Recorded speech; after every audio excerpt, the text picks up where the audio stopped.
Bonjour à tous et ravi de vous retrouver pour ce nouveau JT breton. Séquence très politique dans cette édition. Marine Le Pen et François Fillon étaient en meeting en Bretagne ce jeudi soir. Nous reviendrons sur ces deux événements. Mariage en vue entre Saint-Brieuc et Plérin dans les Côtes-d'Armor. La fusion pourrait donner naissance à la 4e ville de la région. Et puis la maison médicale de Plogonec dans le Finistère recherche un médecin généraliste. Dans le duplex, on va retrouver Tanguy Le Prohon. Bonjour Tanguy. Bonjour Julie. Et vous revenez sur un nouveau défi morbide qui circule en ce moment sur les réseaux sociaux. Oui, nous avons rencontré des parents finistériens qui tirent la sonnette d'alarme. Eh bien, vous nous raconterez ça dans un instant. Tanguy, bienvenue à tous dans cette édition du vendredi 31 mars 2017.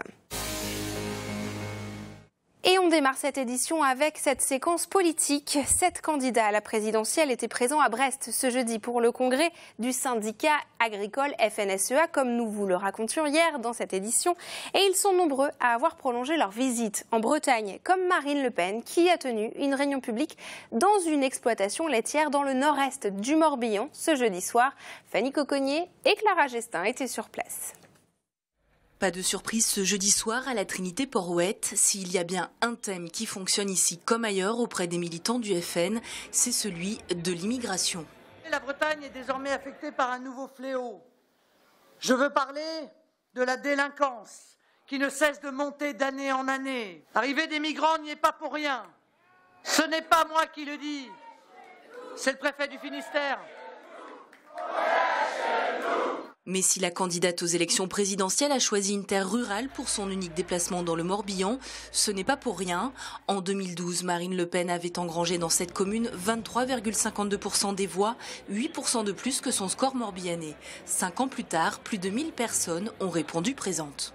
Je viens du Mont-Saint-Michel, je suis agriculteur. Avant, j'étais pas Front National, je suis devenu et finalement, je suis plutôt fier d'être là. Je suis convaincue avec tout ce que j'ai vu, tout ce qu'on voit, il y en a marre quoi. Faut changer le tout pour le tout, je pense. Ouais. Je suis pas majeure mais j'accompagne ma maman, je pense que c'est important quand même de se renseigner. Devant son auditoire, la candidate Front National dénonce la politique agricole commune ou encore la fin des quotas laitiers, soulignant ainsi les difficultés rencontrées par les agriculteurs. Perte de compétitivité, chute dramatique des revenus, baisse des exportations, instabilité des prix, réduction des débouchés. Oui, c'est l'Union européenne qui organise la concurrence déloyale, qui fragilise toujours plus l'agriculture française. Marine Le Pen assure revaloriser les retraites, privilégier les circuits courts ou promouvoir le bio dans les cantines et promet ainsi de redonner à la France sa puissance agricole. Et autre politique à avoir tenu un meeting ce jeudi soir, François Fillon, le candidat de la droite, mis en examen dans une affaire d'emploi fictif, a présenté son programme à Quimper devant des militants convaincus. Mais l'atmosphère n'est jamais tout à fait sereine lorsque le candidat se déplace. Reportage d'Elvire Simon. Plus de 2500 personnes dans le parc des Expos de Quimper. Le meeting de François Fillon a démarré avec les discours de soutien des élus bretons. François Goulard a repris à son compte la défense du candidat qui vise le président de la République dans l'affaire pour laquelle il est mis en examen. Et François Hollande, président incapable de même se représenter au suffrage des Français, a conçu un stratagème et l'a mis en œuvre avec une habileté que son air benet ne laisse pas supposer. Le candidat Les Républicains a finalement pris la parole. Il a parlé de la dette de la France, de l'emploi, des fonctionnaires ou encore de l'agriculture. Il faut libérer notre économie de ses charges et de ses normes. Et il faut le faire tout de suite pour rattraper le temps perdu. Avant de conclure par une demande de soutien dans cette campagne hallucinante. J'ai besoin de votre force, j'ai besoin de votre courage, j'ai besoin de votre volonté. À l'issue du discours, les militants déjà convaincus ressortent plus motivés que jamais. Malgré toutes ces affaires, je pense que c'est un homme honnête. Pour moi, c'est le seul qui a l'air insolide et qui a l'expérience pour rebooster, donner confiance à tout le monde. C'est pas évident de se battre avec tout ce qui se passe autour. Et autour, justement, il y eut le désormais traditionnel concert de casseroles. Aucun meeting de François Fillon ne semble y échapper. Emmanuel Macron, le candidat du mouvement En Marche, a répondu aux questions des journalistes du Télégramme et de TBO et TB Sud ce jeudi. Dans cet entretien, il nous en dit plus sur son programme et notamment sur ses intentions pour la Bretagne. Des propos recueillis par Christophe Boucher et Benjamin Bréant. J'ai un message d'avenir à adresser aux Bretons, comme à une bonne partie du pays, celui d'une terre de conquête. La Bretagne, c'est une terre de conquête face à la mer. Et donc moi, je crois à l'avenir, en effet, océanique et maritime de la Bretagne. Je crois à son avenir dans la pêche, dans les énergies renouvelables, dans l'exploitation du domaine maritime. Je crois à l'avenir agricole de la Bretagne. Je crois aussi à l'avenir en matière de télécommunications, nouvelles technologies, de cyberdéfense de la Bretagne. Donc mon message, c'est un message de confiance, d'avenir, de mobilisation à la Bretagne. Et une interview à retrouver également dans le Télégramme de ce samedi. Autre sujet dans l'actualité régionale, la fusion engagée entre les communes de Saint-Brieuc et Plérin dans les Côtes-d'Armor. Les études viennent d'être lancées sur cette union et la décision devrait être actée en 2019. Une ville nouvelle qui pourrait rassembler 60 000 habitants, ce qui en ferait la 4e de la région. Ronan Cardraon, le maire de Plérin, s'explique au micro de Mathilde Kemener.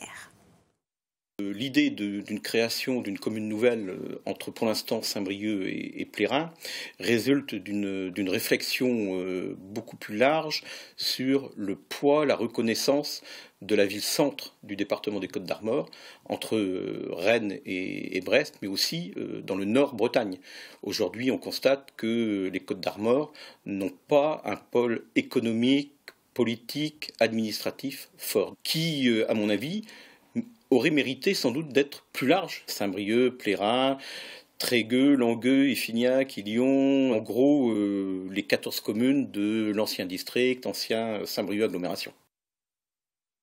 L'une des plus anciennes maisons médicales du Finistère pourrait perdre son médecin. Le seul généraliste de la structure part à la retraite en décembre prochain et toujours aucun successeur. Les habitants de la commune sont inquiets et les professionnels se mobilisent. Le reportage de Camille Pochet. La maison médicale de Plogonec risque de se retrouver sans médecin en décembre prochain. Il faut trouver 1 ou 2 généralistes pour tenir une place centrale dans ce lieu qui regroupe de nombreux professionnels de santé. Claudine, infirmière libérale sur Plogonec depuis 33 ans. Lucie, infirmière libérale sur Plogonec depuis 2 ans.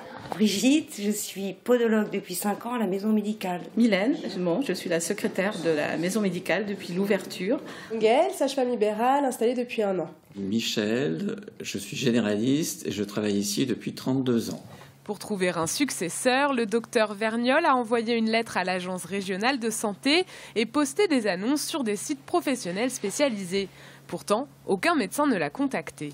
Il y a une désaffection pour l'exercice en médecine libérale actuellement, que les jeunes médecins s'installent très peu en médecine libérale. Je pense que c'est 1 sur 10. On est impuissant à résoudre ce problème tout seul en tant que médecin libéral. Les patients, de leur côté, devront aller à Douarnenez ou à Quimper, à une dizaine de kilomètres. L'autre médecin de Plogonec ne peut plus prendre de nouveaux patients. Je suis obligée de voir mon médecin tous les 3 mois pour renouveler ma prescription médicale, puisque le cardiologue que je vois ne me prend qu'une tous les ans et demi. Donc évidemment, c'est compliqué. Je ne sais pas comment je ferai pour avoir ma prescription. Il faudra probablement que je parte sur Quimper ou Douarnenez, mais je trouve ça très dommage dans la mesure où on a tout ce qu'il faut sur Plogonec. À Plogonec, la question mobilise. Une lettre ouverte circule. Elle a déjà reçu plusieurs centaines de signatures. Une famille bretonne alerte sur le danger du Blue Whale Challenge. Alors qu'est-ce que c'est et quels sont les risques? Tanguy Lepron nous éclaire. Alors Tanguy, vous allez nous parler du challenge de la baleine bleue. De quoi s'agit-il? Ce jeu pourrait être né en Russie et il se diffuse actuellement via les réseaux sociaux. Le public visé, ce sont les adolescents. L'idée du jeu est assez simple. Il faut faire 50 défis en 50 jours, mais ces 50 défis sont toujours de plus en plus dangereux. Par exemple, on peut commencer par insulter ses parents au nom du jeu. Puis, au bout de quelques jours, se couper les lèvres. Le dernier défi est toujours le même, c'est le suicide en se jetant, par exemple, d'un toit. Et ce jeu a fini par arriver en Bretagne. Il y a quelques jours, une famille du Nord Finistère a été contactée par le collège où est scolarisée leur fille de 10 ans. Celle-ci s'était scarifiée avec les clés d'une voiture et elle a confié qu'elle avait imité l'une de ses amies qui en avait fait de même. Alors, elle avait commencé en imitant cette amie un engrenage. D'abord, le défi était très simple, c'était se colorier la main. Ensuite, se lever la nuit pour écouter de la musique triste. Et donc, finalement, des scarifications qui, heureusement, ont été repérées. Mais entre-temps, elle avait eu le temps d'en parler à d'autres copines, avec le risque d'être à son tour imité. Et alors justement, qu'est-ce que l'on peut faire quand on est parent ou professionnel du milieu scolaire ? D'abord, il faut dire que l'éducation nationale est sur les dents. Dans ce collège du Nord Finistère, ce sont quand même 10 élèves qui se sont scarifiés depuis le mois de décembre. Donc le conseil de base qu'on peut donner aux parents, c'est bien sûr de ne pas laisser leurs enfants faire n'importe quoi sur Internet via les réseaux sociaux. Mais c'est aussi là que sur les réseaux sociaux que peut se trouver une parade. Il y a des internautes qui ont lancé par exemple le Pink Well Challenge, qui est une série de défis également, mais nettement plus joyeux, comme faire rire ses amis ou dire à ses proches qu'on les aime. Bref, la vie en rose.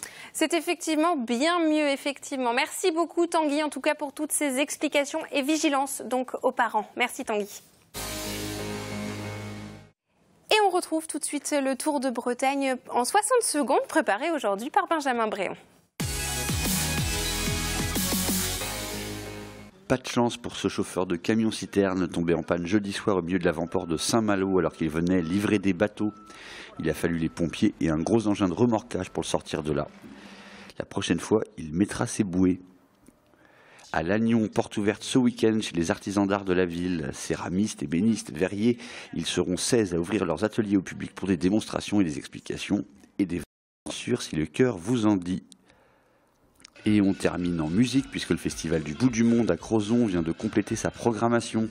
Au menu, en plus des Chinese Man ou trio déjà annoncés, on retiendra entre autres Patrice, Rodolphe Burger, le Bodan Markovic Orchestra ou encore la rappeuse énervée Kenny Arcana. Rendez-vous le 4 août. Et c'est la fin de cette édition régionale. Merci beaucoup de nous avoir suivis. Vous nous retrouvez évidemment TBO et TB Sud sur les réseaux sociaux Facebook et Twitter pour suivre notre actualité. Il y a aussi les sites internet pour tous les replays de nos magazines et de cette édition. On se retrouve lundi à 19h pour un nouveau point sur l'actualité régionale. D'ici là, passez un très bon week-end.